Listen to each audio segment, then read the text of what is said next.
उनके शरण में जाता है, जीव उसे पूर्ण बना देते हैं। भगवान श्री राम जी का राज्याभिषेक हुआ है। भगवान श्री राम जी तीनों लोग 14 लोगों के राजा हैं। यहाँ कोई मंत्री मिनिस्टर आ जाए तो आप लोगों को कितना उत्साह होगा, पूरा गोरखपुर क्षेत्र टूट पड़ेगा। लेकिन भगवान श्री राम के राजा हुए हैं तो इनके राजगद्दी में कितने आते हैं जानते हैं? यहाँ तो 2-4 लाख जनता एकत्रित होगी। भगवान श्री राम जी के राज्याभिषेक में 36 कोटि देवता आए हुए हैं जो हम लोगों को नहीं दिख रहे हैं। सब देवी देवता भगवान के चरणों के सेवक हैं। यहाँ तक कि शिव निरंजन जाके सेवक भगवान श्री ब्रह्मा जी शंकर भगवान भी श्री राम जी महाराज जी के चरणों के पायक हैं, सेवक हैं। ऐसे प्रभु का राज्याभिषेक हुआ है। अंतर हित होकर के अंतर्यामी लोक में सभी देवी देवता श्री हनुमान जी महाराज रामचरित सुनने को रसिया। हनुमान जी महाराज रामचरित्र के परम रसिक हैं। हनुमान जी महाराज अवश्य पधारते हैं। कोई कैसे भी कथा कहे हनुमान जी महाराज तो अवश्य करके कथा में पधारते हैं, क्योंकि लिखा हुआ है यत्र यत्र रघुनाथ कीर्तनम तत्र तत्र कृतमस्तकांजलिम बाष्पवारि परिपूर्ण लोचनम मार्गम नमत राक्षसांतकम। जहां जहां भगवान श्री राम जी की कथा और कीर्तन होती है वहां वहां हनुमान जी महाराज पहुंचते हैं और हाथ जोड़ करके कथा सुनते हैं। श्री हनुमान जी महाराज यह अपने मन में विचार करते हैं कि बड़े उपकारी हैं, हमारा बड़ा उपकार कर रहे हैं कि इस घोर कलकाल में भी श्री राम जी महाराज जी की कथाएं हमको सुना रहे हैं। हनुमान जी महाराज कथा वक्ता का उपकार मानते हैं कि हमें राम जी की कथा सुना रहे हैं। इसलिए भैया आप जितने श्रोता हो सबको कथा वक्ता का उपकार मानना चाहिए। श्री व्यास जी महाराज जी का उपकार मानना चाहिए कि इस क्षेत्र में सिकरीगंज में आकर के हमें श्री राम जी की कथा सुनाई। ये हमारा बड़ा उपकार किए। भैया संसार में कोई धन दे सकता है और कोई हमें वस्तु से सहयोग कर सकता है, परंतु हमें भगवान की कथा जो देने वाला है उसके बराबर सहयोगी नहीं है। शुद्ध दारा और लक्ष्मी पापियों के घर हुए, संत समागम हरि कथा तुलसी दुर्लभ दुए।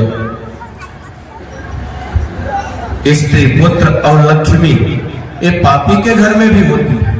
जो बड़े बड़े डकैत हैं, बड़े बड़े भूमाफिया हैं, बड़े बड़े अत्याचारी हैं, उनके यहाँ भी उनकी पत्नी होती है, उनके बच्चे होते हैं, धन भी बहुत अधिक होता है, परंतु भगवान की भक्ति नहीं होती है। वहां पर तो भक्ति का विरोध होता है। भक्ति तो भगवान की कृपा से ही प्राप्त होती है और भगवान ही कृपा करके ऐसा सुंदर आयोजन भागवत कथा महामहोत्सव, रामायण की कथा महोत्सव, श्री राम कथा महामहोत्सव का आयोजन भगवान की कृपा से होता है। जब द्रवहि दीन दयाल राघव साध संगति पाइए ते दरस बरस समागमादिक पाप राशन साइए। भगवान बड़े द्रवीभूत होते हैं, तब ऐसे निर्मल अंतःकरण वाले महापुरुषों का देखो आपके कथा में संत भगवान का पहुंचना बड़ा मुश्किल होता है। एक वक्ता होता है, चाहे वो गृहस्थ हो अथवा विरक्त हो, वक्ता होते हैं और सब सुनने वाले अधिकतर गृहस्थ ही होते हैं। परंतु धामों की बात अलग है, धाम में तो संत मिल जाते हैं, परंतु अन्यत्र जहाँ कथाएं होती हैं वहाँ अधिकतर घर गृहस्थी वाले लोग होते हैं। वक्ता चाहे संत हो अथवा गृहस्थ वक्ता हो, लेकिन श्रोता तो अधिकतर गृहस्थ होते हैं, संत भगवान तो अधिकतर धाम में वास करते हैं। आप सबका परम सौभाग्य है कि आपने दोनों लाभ प्राप्त किया है। संत समागम, हरि कथा, हरि की कथा श्री व्यास जी, श्री आचार्य नरेंद्र दास जी महाराज जो आपके व्यासपीठ को सुशोभित कर रहे हैं, आचार्य नरेंद्र दास जी महाराज जो है आप सबको मंगलमयी श्री राम कथा सुना रहे हैं और ऐसे ऐसे संतों का आप सबको दर्शन प्राप्त हो रहा है जो हमारे गुरुजन हैं। गद्दी में होने के नाते मैं ऊपर बैठा हूँ, लेकिन मेरे सब चाचा गुरु हैं जो बैठे हैं और पूजनीय हैं, इनके चरणों को दास 27 वर्ष पूर्व से छू रहा है, इनके चरणों को चूम रहा है। अनेक संतों के चरणों की कृपा से ही ये सब अपने सिर में बैठा लिए। जैसे आप बच्चे को अपने चाहे गोदी में ले, चाहे उठा करके हृदय से लगा ले, चाहे उठा करके सिर में रख ले, परंतु बच्चा तो बच्चा ही है। इसी प्रकार से हम हमारे ज्येष्ठ श्रेष्ठ और चाचा गुरु ये सब संत आपकी श्री स्वामी जी महाराज जी के कृपा पात्र आपके इस कथा महामहोत्सव में पधारे। आप सबका परम सौभाग्य है। ऐसे संतों का दर्शन निश्चित रूप से बड़ा ही दुर्लभ है। यदि मिल रहा है तो इस कलकाल में अत्यंत सौभाग्य का विषय है।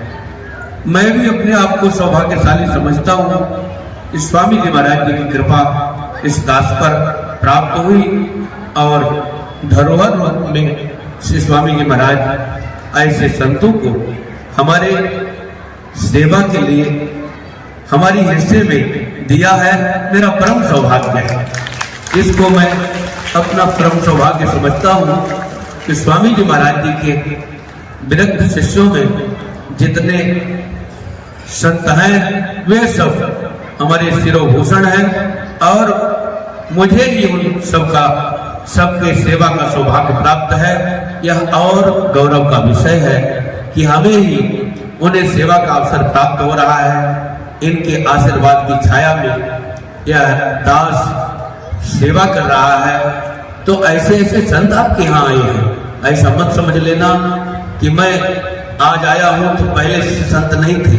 पहले से आप सब आपकी कथा में हमारे जो पूजनीय हैं, हमारे गुरुतुल्य जो संत हैं, वो सब आपकी कथा में विराजे।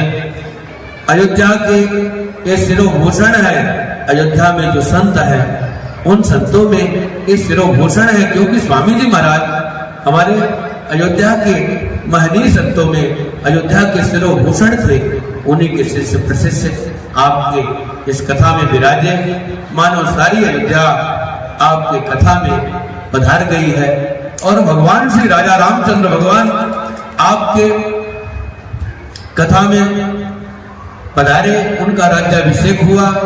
देखो, किरीट मुकुट चढ़ने के बाद भगवान का मुकुट पहन गया, किरीट मुकुट पहन लिए और किशोरी जी चंद्रिका धारण कर ली। उसके बाद एक कभी भी नहीं समझना चाहिए कि इनके बालक है, इनके बालक है, इनके बालक है। ऐसा समझ करके कभी व्यवहार नहीं करना चाहिए। किरीट मुकुट और चंद्रिका चढ़ने के बाद साक्षात भगवान होते हैं। इनको साधारण समझ करके नहीं लेना चाहिए। साक्षात ठाकुर जी होते हैं हमारे श्री स्वामी जी महाराज। इसी तरह से जैसे दास लेट करके दंडवत किया है, ऐसे भगवान को जब तक उनका शरीर स्वास्थ्य ठीक था लेट करके भगवान को दंडवत करते थे। फिर उनका स्वास्थ्य नहीं ठीक था तो भी चरणों में सिर रख देते थे। ये साक्षात भगवान ही होते हैं। स्वरूपों को आप लोगों को मानव समझ करके हंसना नहीं चाहिए, भाव कम नहीं ले आना चाहिए। साक्षात भगवान होते हैं। आपके इस नगर में, इस शहर में, इस गांव में, जो भी हो, कस्बा हो, यहाँ पर साक्षात ठाकुर जी विराजमान है। भगवान कृपा करके आपके गांव में आए हैं। आप खूब भर नेत्र इनका दर्शन करके अपने हृदय में इनकी मूर्ति बसाओ। ठाकुर जी आपका अवश्य करके उद्धार करेंगे। भावना में भाव वश्य भगवान सुखनिदान करुणा भवन तज संशय मनमान भजिए सदा सीधा रमण। भगवान भाव के अधीन है। भाव है तो भगवान है, भाव नहीं है तो भगवान तो सामने खड़े थे लेकिन दुर्योधन नहीं मान रहा था, बांधने के लिए दौड़ रहा था। जनकपुर में राजा लोग धर बांधो ने बालक दोई, राजा के दोनों छोकरों को पकड़ लो बांधो, राम लक्ष्मण को कह रहे थे। तो भाव नहीं है तो भगवान भी खड़े हैं, तो भी आप भगवान को नहीं पहचान पाओगे। भगवान को आप अपशब्द बोल सकते हो, लेकिन भाव है तो पत्थर से भी भगवान प्रकट हो जाते हैं और आप सबको, हम सबको मुक्ति प्रदान करते हैं। वही भगवान हमारी मनोकामना पूर्ण करते हैं, हमारे समस्त प्रकार के कलमशों को, विकारों को दूर करते हैं। यही ठाकुर जी स्वरूप सरकार ही हमारी सरकार को उपासना की इतनी ऊंचाई तक ले गए कि भगवान का साक्षात्कार हुआ उनको। किशोरी जी उनकी गोद में बैठी, किशोरी जी ने उन्हें साक्षात राखी बांधा है। हमारी श्री मंगलमयी श्री राज किशोरी जी साक्षात प्रकट होकर के उनको भैया भैया कहते हुए रक्षा सूत्र बांधा। स्वरूपों से जन्म भर राखी बंधाए, लेकिन इसी की प्राण इसको प्रमाणित करने के लिए किशोरी जी साक्षात प्रकट होकर के भी राखी बांधी और उन्होंने कहा मेरे भैया हैं आप, तो इनको हम मानेंगे तो वो भी भगवान हमारे पास चले आएंगे, इनको नहीं मानेंगे तो कहीं भगवान आपको मिलने वाले नहीं है। इसलिए देखो, अयोध्या का समाज, संतों का समाज, गुरुजनों का समाज और व्यास जी का आगमन निश्चित रूप से आपको भगवान का धाम ले जाने के लिए हुआ है। आप सब भगवान से अंतःकरण से जुड़ो। ये नहीं कि कथा हो गई बस, 9 दिन की कथा हुई, अब भंडारा का समय है, भंडारा पा करके अपने घर चले गए, बस इतना ही नहीं कि हमारा व्यवहार पूर्ण हो गया। ऐसा नहीं, हमको भगवान मिल गए हैं तो हम भगवान से सदैव प्रेम रखेंगे। हमारे राजा कौन है? श्री राम जी हमारे राजा हैं। बोलिए राजा रामचंद्र भगवान की जय। हम सबके राजा रामचंद्र जी भगवान हैं। क्यों? राम जी त्रिलोकीनाथ हैं। ये जो राजा होते हैं 5 साल के लिए होते हैं और वो भी पता नहीं कब बीच में गिर जाए सरकार, इसका भी कोई ठिकाना नहीं। और हमारे राम जी बिना बनाए स्वयं सराटा, आप राजा बनाओ चाहे ना बनाओ, सहज में राजा, अनादि काल से अनंत काल तक के लिए। कब से राजा है इसका कोई ठिकाना नहीं। महाराज चक्रवर्ती जी ने अभिषेक किया तभी से नहीं, अनादि काल से, उनके अलावा कोई राजा है ही नहीं। भगवान पृथ्वीपति है, पृथ्वी तो राम जी की है। बकाया बीच में सब राजा आते हैं जाते हैं, चाहे कोई भी शासन, अंग्रेजों का शासन आया, मुगलों का शासन आया, और स्वतंत्र भारत है, इसमें भी कितने राजा बदल चुके हैं और राजा रोज बदलते जाते हैं। लेकिन भगवान पृथ्वीपति हैं, ठाकुर जी सदैव इस पृथ्वी के मालिक रहते हैं, सदैव से थे और आज भी हैं और सदैव भगवान इस पृथ्वी के राजा रहेंगे। उन्हीं की सत्ता सारे संसार में व्याप्त है। राजा एक राम, भिखारी सारी दुनिया। राजा राम जी हैं और सारी दुनिया भिखारी है। हम साधु महात्मा भी इन्हीं के चरणों में भिक्षा मांगते हैं, इन्हीं के चरणों की भक्ति मांगते हैं। ब्रह्मादिक देवता शंकर भगवान भी, अभी राज्याभिषेक के समय शंकर भगवान आए और श्री राम जी महाराज जी से यही मांगा, हे प्रभु बार बार वर मांगो रस देव श्री रंग, पद सरोजन पायनी भक्ति सदा सत्संग। जहां पर श्री शंकर भगवान भिक्षुक बनकर के आते हैं तो हम सब कितने में हैं? हम सब तो कुछ भी नहीं है, धूल है। शंकर भगवान तो जगत गुरु हैं, उनके समान ज्ञानी कौन है? उनके समान लक्ष्मीवान कौन है? सारे संसार की झोली भरते हैं, अपने तो राख लगा करके ध्वनि रमा करके रहते हैं, लेकिन सारे संसार की झोली भरते हैं। ऐसे शंकर भगवान श्री राम जी के चरणों में भिक्षा मांगते हैं, हे नाथ मुझे सदैव अपनी अविचल भक्ति प्रदान करिए सदा सदा के लिए, और सदा आपका सत्संग प्राप्त होता रहे। देखो शंकर भगवान जब सदैव सत्संग चाहते हैं तो हम लोग बहुत ज्ञानी है क्या? शंकर भगवान को सत्संग की आवश्यकता है। जो जगत गुरु हैं, जिनसे सत्संग निकला है, जिनके द्वारा सत्संग संसार में निकला है, पहले वक्ता शंकर भगवान है, उसके बाद सब वक्ता हुई। तो जिनसे सत्संग निकला हुआ है, ऐसे शंकर भगवान श्री राम जी के चरणों में अपनी झोली फैला देते हैं और मांगते हैं, हे नाथ मुझे अविचल भक्ति प्रदान करके और उसको सुरक्षित रखने के लिए सदैव सत्संग प्रदान करिए। भक्ति किसमें सुरक्षित रहती है? सत्संग के द्वारा। सत्संग यदि जीवन में नहीं है तो भक्ति सुरक्षित नहीं रहेगी। आप बहुत बड़े भक्त हो, बहुत बड़े योगी हो, बहुत बड़े तपस्वी हो, लेकिन सत्संग न करो तो एक दिन धीरे धीरे करके भक्ति क्षीण हो जाएगी और आप संसारी बन जाओगे।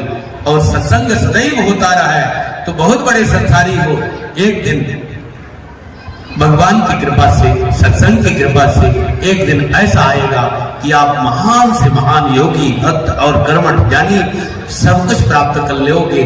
जो भी प्राप्त करने योग्य चीज है, भक्त को सब कुछ प्राप्त हो जाता है। इसलिए सदैव हम लोग यह संकल्प ले कि जहां भी कथा हो, यदि हम पहुंच सकते हैं तो वहां कैसा भी वक्ता हो, गाली तो देगा नहीं, भगवान की चर्चा ही तो करेगा। कैसा भी वक्ता हो, अवश्य करके हम सत्संग में पहुंचे और अपने जीवन को और जन्म को सार्थक बनाते रहें। इसी शब्दों के साथ, भगवान के मंगल कामना के साथ, आप सबके मंगल कामना करते हुए दास अपनी वाणी को विश्राम देता है और अपनी वाणी को विश्राम दे करके आप सबसे आज्ञा भी चाहेगा कि भगवान कृपा करें, आप सबका मंगल हो। और दास आज ही अपने भगवान श्री राजा रामचंद्र की नगरी में अयोध्या धाम के लिए प्रस्थान करेगा। तो राजा राम जी के साथ हम राजा राम जी की नगरी में प्रवेश करेंगे। हमारे राजा राम जी भी हमारे साथ जाएंगे तो और अच्छा है, नहीं उनके पीछे तो हम भाई ही, वो तो आगे आगे जाएंगे और मैं पीछे पीछे जाऊंगा।